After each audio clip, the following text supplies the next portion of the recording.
Hi friends, hope you're doing well. It's going to be a short video on the Abraham Peace Accords. One of the things I wanted to say is it's kind of various nuanced, I guess. There's lots of actual things that kind of go into it. But are the Abraham Peace Accords the peace agreement spoken of in Daniel 9:27, which is the peace agreement which will be confirmed by the Antichrist? Difficult to say at the moment, but certainly this peace accord, unlike all the other ones, has really gained traction over the years. Um, so we have to keep an eye on it for sure. And certainly there's, a lot of nuances to that. But what's interesting is the take on it and how Israel and these various countries, and the various countries would be initially you have Bahrain, UAE, and Morocco, and then you have Sudan who signed on to it, and now you have Kazakhstan who signed on, reportedly anyway, signed on, and then there's other ones waiting in the wings. The big ones obviously would be Syria, Saudi Arabia, a few other countries.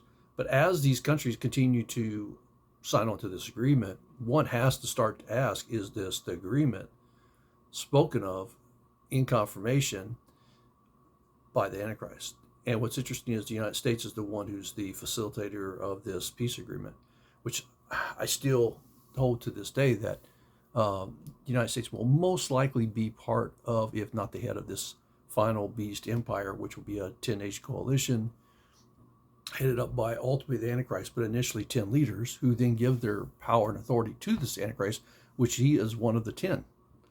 Now, how this plays out, difficult to say at the moment. But as clarity becomes more readily available to us, we need to be aware. The fact that this is happening, and the fact that this could very well be the peace agreement spoken of in Daniel 9:27, which we'll read here in just a second, we should all be awake and aware, especially when you're seeing all the other things.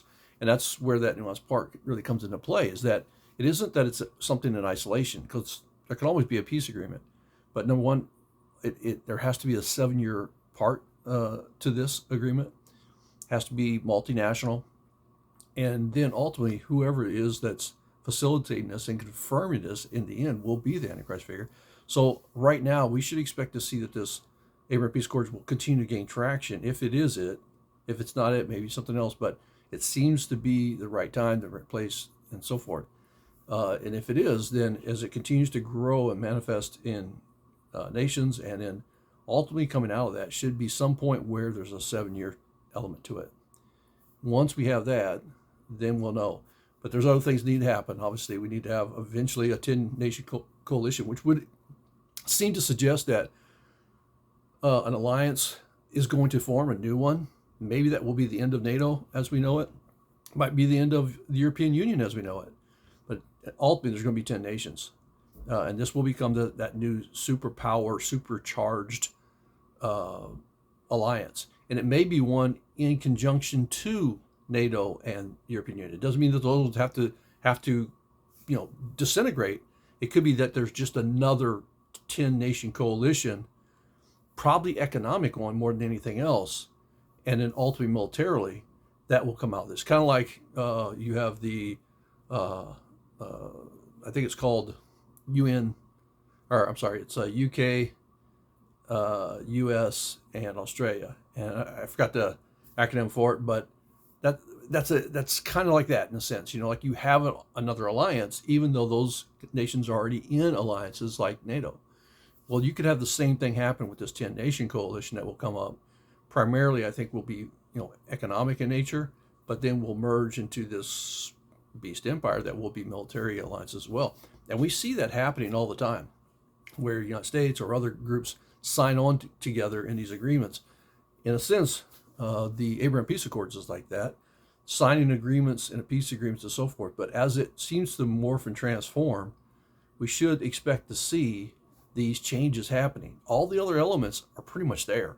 We see that the various national alignments for the Gog-Magog war is there. We see that instability and war seems to be going on. We see an increase in hostility and violence and crime and and lawlessness the Bible talks about would happen. We see the ability to destroy the world by fire. We see worldwide visual communications. All these things are lining up and happening now. And that tells me that this final beast empire, this 10-nation coalition, is probably not far away, may already be in the work. Could be that alliance between the United States, UK, and Australia and other nations. Who knows? But at the end of the day, we should expect to see it as a Western alliance primarily, because you have the kings of the East, the kings of the North, kings of the South spoken of. Kings of the West seem to be the one in which is the revived Roman Empire aspect. And a lot of people get that mixed up, where the revived Roman Empire has to be in Rome. It doesn't have to be. Just like you had the two legs and then it split. It was Rome, then it became Constantinople, and then Rome ultimately disintegrated with Constantinople still there. And then you have the 10 toes that come out of that. Well, that means it's going to be dispersed widely and probably globally. And this new alliance will make up, and it could be Rome, could very well be Italy as part of that, could very well be portions of Turkey after this Gog-Magog war is dissolved. It could be those things, and it could be completely 10 different nations that have the aspects of the Roman Empire. Similar to what the United States is. It has a very architecturally, it's very much like Rome, has a Senate, has a judicial system, very much similar to that, has a leader, we call it the president, but much like the emperor. A lot of the things resemble aspects of Rome, and a lot of the things that we would see. So all those things tell me that, anyway, we should be probably looking for the continuation of the Abraham Accords signing on with more nations. Now that we have Kazakhstan signed on, you still have Bahrain, you have UAE, Sudan, Morocco, and then other ones. And the big ones will be Syria, Saudi Arabia, Lebanon. And I think those may happen sooner than later. Lebanon and Syria may sign on sooner than later. Saudi Arabia is the big one, obviously. They may sign on very soon. And as we continue to move forward, we need to be looking for those things. I want to do a short video on that. And we'll read real quick just from Daniel 9:27. It just says, "And he will make a firm covenant with many for 1 week," and a week being 7 years. And that's the aspect that's as you go through Daniel's 70-week prophecy. With many for 1 week, but in the middle of the week, he will put a stop to sacrifice and grain offering. And on the wing of abomination will come one who makes desolate, even until a complete destruction. One that is decreed is poured out on the one who makes desolate. All that to say, Antichrist will be punished by Jesus Christ himself, along with the false prophet, who will be cast into the lake of fire. We see that in Revelation 19. We see that this beast will come into power not on its own, but through the power of Satan and his indwelling of him. We see that in Revelation 13, but also in Daniel 7 and 8. We see that this agreement will be a 7-year agreement.